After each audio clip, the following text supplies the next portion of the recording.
हम लोग जो प्रोसेस देख रहे हैं वो मेंस्ट्रुअल साइकिल का प्रोसेस है और मेंस्ट्रुएशन के प्रोसेस में हम लोग कई स्टेज को देखना है। सबसे पहला ओवरी के साथ क्या घटना घटती है, इसलिए इसको ओवेरियन इवेंट कहा गया है। यहाँ पर हमारे बॉडी में ब्रेन जो है सारी चीज़ों को कंट्रोल करता है। तो एक ग्लैंड हम लोग के पास है, वो है हाइपोथैलेमस, और हाइपोथैलेमस अपना सिग्नल जीएनआरएच के रूप में भेजता है पिट्यूटरी को, एंटीरियर पिट्यूटरी को, और पिट्यूटरी से दो हार्मोन रिलीज होते हैं, एलएच और एफएसएच। इसका भी इसमें बहुत बड़ा भूमिका होगा। ओवेरियन हार्मोन लेवल, ओवरी से निकलने वाला दो हार्मोन है, एस्ट्रोजन और प्रोजेस्टेरोन। इसकी लेवल कब कितनी रहेगी 28 दिनों के पीरियड में, उसको देखना है। यूटेरस में क्या क्या घटनाएं घटेगी और यूटेरस किस तरह से फिर अपने आप को रिपेयर और पुनः तैयार करेगा, ये देखना है। और यहाँ पर डे देखना है कि कौन से दिन में कौन सी फेजेज होंगे। तो कुल मिला के मेंस्ट्रुएशन की प्रक्रिया में 4 फेजेज में बांटा गया है। पहला 1 दिनों से लेकर 5 दिनों तक के फेज को मेंस्ट्रुएशन फेज कहते हैं, जिसमें ब्लीडिंग होती है। इसको मेंस के नाम से भी जानते हैं। इस प्रोसेस में ब्लड या ब्लड वेसल्स, ओवम मतलब अंडाणु, इंडोमेट्रियम मतलब यूटेरस के अंदर का वाल, ये सारा चीज टूट कर वेजाइना मतलब योनि से बाहर आता है।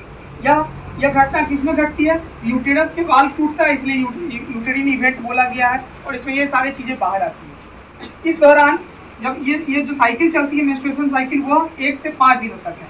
मिनिमम 3 दिन और मैक्सिमम 5 दिनों तक फीमेल के योनि से वेजाइना से ब्लड बाहर आता है।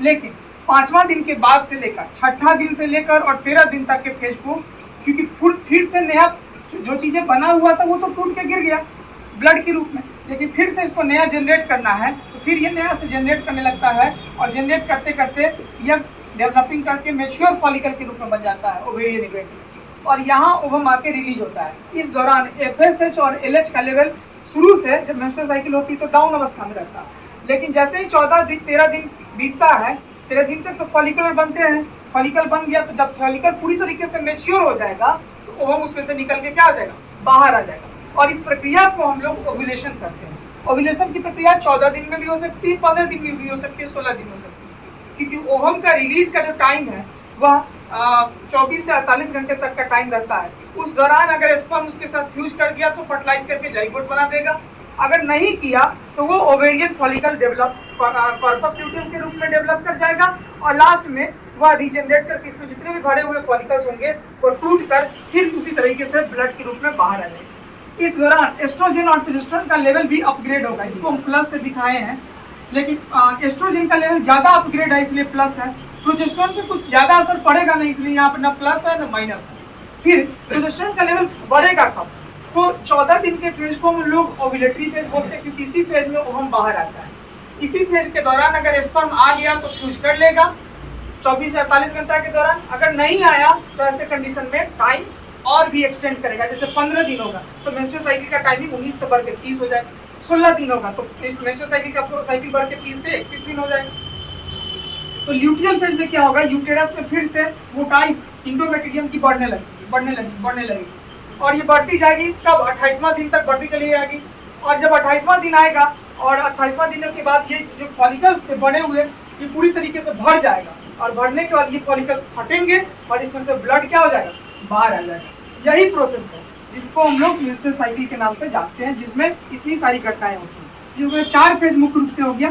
पहला फेज मेंस्ट्रुएशन फेज, दूसरा फेज फॉलिकुलर फेज जिसको हम लोग प्रोलिफरेटिव फेज बोलते हैं, 14 दिनों का फेज को ओव्यूलेटरी फेज बोलते हैं, और 14 से लेकर 28 दिनों तक के फेज को सेक्रेटरी फेज बोलते हैं। सबसे छोटा फेज इसमें कौन है?